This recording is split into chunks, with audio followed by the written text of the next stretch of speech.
मैं इसे super Saturday नहीं, एलिमिनेटर सैटरडे कहूंगा। सुपर सैटरडे तो मतलब होता है ना कि दो बड़े मैच हो। ये दो बड़े मैच हैं, कहां, सुबह न्यूजीलैंड और पाकिस्तान और शाम को ऑस्ट्रेलिया और इंग्लैंड, और इन दोनों मैचों पर वर्ल्ड कप टिका हुआ है। लेकिन इसे एलिमिनेटर सैटरडे मैं इसलिए कहूंगा क्योंकि अगर पाकिस्तान ये मैच हार जाता है तो वर्ल्ड कप से तकरीबन बाहर है। तकरीबन क्या, वो पूरी तरह से बाहर है। तो इस लिहाज से एलिमिनेटर सैटरडे है। और मैं बात पाकिस्तान वर्सेस न्यूजीलैंड मैच की कर रहा हूं।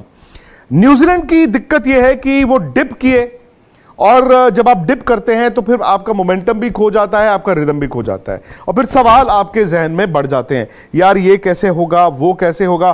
प्लस ये ना भूलें कि उनको एक बड़ा बदलाव करना पड़ा अपनी टीम में। मैट हेनरी, जिनका हैमस्ट्रिंग खिंच गया था, उन्हें काइल जेमिसन से रिप्लेस करना पड़ेगा। अब काइल जेमिसन बैंगलोर में खेलेंगे, जहां पर वो आईपीएल भी खेले हैं, तो शायद ये ना एक तरह से ब्लेसिंग इन डिस्गाइज हो सकती है न्यूजीलैंड के लिए। उनकी हाइट है, अगर वो गेंद ठीक ठाक डालेंगे, बैंगलोर में पिटाई तो होती है, लेकिन कभी कभी क्या होता है कि वो जो एक्स्ट्रा बाउंस उनका है वो बल्लेबाजों को परेशान कर सकता है। तो ये न्यूजीलैंड की दिक्कत है। केन विलियमसन पता नहीं खेल पाएंगे कि नहीं खेल पाएंगे। तो ये जब आपके इतने खिलाड़ी चोटिल होते हैं, आप फंस जाते हैं।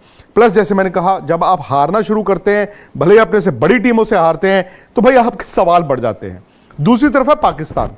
अब टेक्निकली पाकिस्तान जो है वो 5 जीत तक जा सकता है, आप भी जानते हैं। वो 3 मैच जीते हैं, लेकिन 3 मैच जीते हैं नेदरलैंड, श्रीलंका और बांग्लादेश से। लेकिन चूंकि वो पिछला मैच जीत के आ रहे हैं, और वो शायद उनकी टीम का ऐसा इतिहास भी रहा है जहां पर वो कई बार इस तरह की सिचुएशन से निकलकर सेमीफाइनल या फिर आगे चले जाते हैं, तो वो ये बिलीव कर रहे होंगे कि हम कर सकते हैं।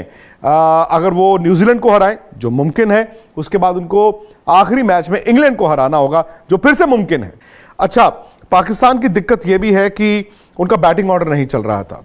दिक्कत थी कि उनके बीच में स्पिनर्स गेंद नहीं कर रहे थे। फखर जमान के आने से ना अचानक से ये टीम बेहतर दिखती है, क्योंकि अब्दुल्ला शफीक ने तो पहले भी रन बनाए थे। अब हो क्या रहा था कि अब्दुल्ला शफीक जब रन बनाते थे, इमाम वहां से रन रेट गिरा देते थे, फिर किसी को एक रिस्क लेना पड़ता था, फिर बाबर आते थे, बाबर के भी रन नहीं आ रहे थे, तो ये दिक्कत उनको थी।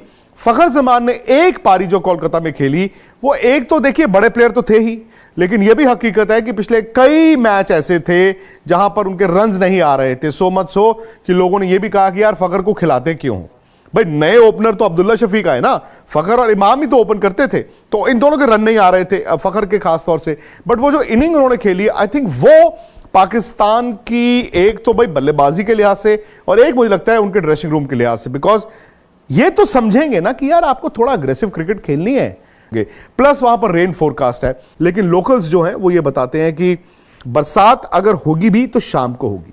और चूंकि न्यूजीलैंड पाकिस्तान का मैच सुबह 10:30 बजे इंडियन स्टैंडर्ड टाइम पे शुरू होगा, इसका मतलब है कि दिन में शायद मैच ना हो। अच्छा, अब अगर बरसात ना हो, अब सवाल आता है कि बरसात ना हो, बरसात थोड़ी सी हो, थोड़ा सा 2-4 ओवर अगर कम भी हो जाए।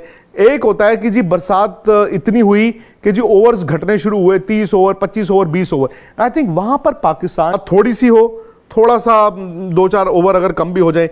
एक होता है कि जी बरसात इतनी हुई कि जी ओवर्स घटने शुरू हुए, 30 over, 25 over, 20 over. I think वहां पर पाकिस्तान शायद सेंस करेगा, जितना मैच छोटा होगा पाकिस्तान उतना गेम में आएगा। क्योंकि और तीसरा चौथा यह विकल्प है कि जी बरसात इतनी हो गई, मैच ही धुल गया। आई थिंक वहां से तो पाकिस्तान फिर गुड नाइट है।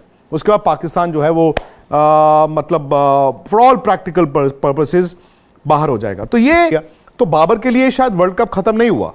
अगर उनकी टीम हार जाती है, उनके रन नहीं आते, तो फिर तो वर्ल्ड कप खत्म है। लेकिन यह भी हो सकता है दोस्तों कि जब आपकी टीम अचानक से उठती है, तो मैच आपको वही याद रहते हैं जब आप उठना शुरू करते हैं, जब आपके रन आने शुरू होते हैं, जैसे इंजमाम ने 92 में बनाए थे।